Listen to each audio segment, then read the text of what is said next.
one sector or one area that all three of you are very bullish on is domestic cyclicals, industrials, capital goods, that part of the segment. And that's largely over the last many years been driven by government spending. And we just had a session talking about it, return to the animal spirits, the private sector making a big comeback. But while we wait for that to happen, we are in election season now. We'll get manifestos very shortly.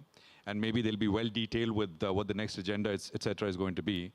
Nilesh bhai, but do you think that is the one segment, infrastructure build out in a big way, manufacturing, import substitution, that continues to remain the big area of opportunity led by government spending? What's your view? So one, this is our golden opportunity to capture China plus one. In 1980, we were equivalent to China. Today, they are 6 times bigger than us. What we lost, we should recapture. One, there are 2 areas which makes India's manufacturing uncompetitive. One, logistics cost, second, power cost, apart from many other things. When we had PSU market cap of 15 lakh crore and a deficit of about 3.5% to 4%, our divestment program was about 65,000 crore. Today, when PSU market cap is 50 lakh crore and fiscal deficit is about 6%, the divestment program is 50,000 crore. Undoubtedly, there is a room to increase divestment. We should use that divestment additional receipts to ensure that we become productive or competitive on power cost and logistics cost. Today, industrial power carries the subsidy of agriculture power. I hope and pray that some political party will put in their manifesto that we will use divestment to ensure that industrial power is free of agriculture power subsidy. The second is the commercial freight, which carries the subsidy of passenger fares. The last railway minister which proposed increase in passenger fare hike, he was sacked by his own party, and thereafter no railway minister ever attempted that.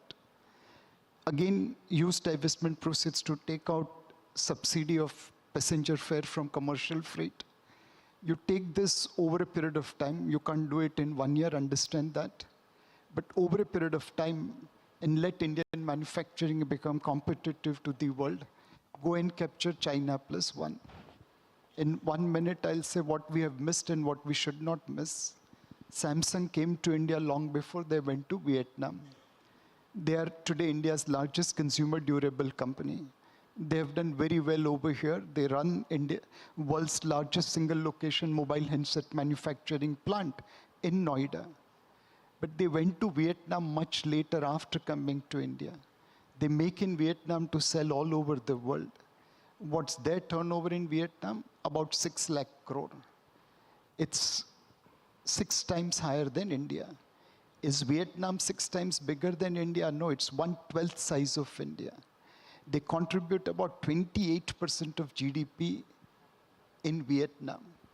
Imagine if we had not allowed Samsung to go to Vietnam and kept them in India by providing all incentives and making our manufacturing competitive, where we would have been. We should not let that ever happen. Some of that enabling sort of environment is getting built now, and I think many companies like Apple, etc., want to make a lot more here in India. Anish, same question to you with regards to looking ahead. In the opinion polls, etc., all suggest that the BJP, the NDA, will come back strongly. If that is so, do you think infrastructure build out and make in India, those will be the big buzzwords once again? So I'll put it this way. We put a lot of emphasis on structural reform. Actually, what has worked really well over the last 10 years is actually the cyclical management of the economy. What do I mean by that? When the private sector was not spending, when the economy was in a slump, that's the time when the government should step in and spend. Right? Fiscal policy should be counter-cyclical. Now, when the private sector has started spending, and I'm not just talking, I'll come to what parts of it are spending, but if you see cement demand is good, automobile sector is picking up, the government needs to scale back its spending, right? So fiscal policy should also be counter-cyclical. And what I I'm happy to see, right, is that even though we are at this stage in the political cycle, Fiscal expenditure has not gone out of control.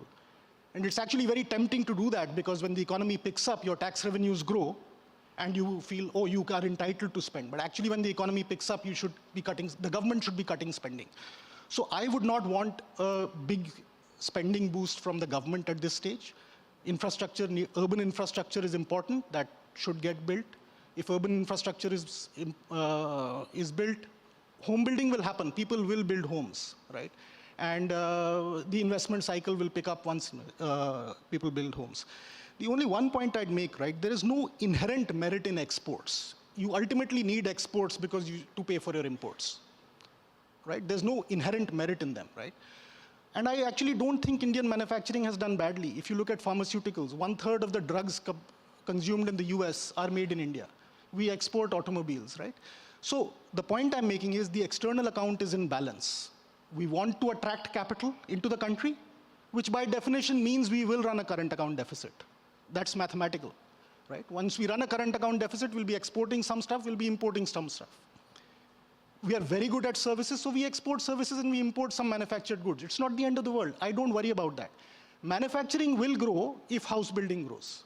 If people build houses, somebody was talking about the statistics of air conditioners. Yeah, but you need houses before you can have air conditioners. You're saying a push towards urban Home infrastructure will drive manufacturing. Okay, will drive.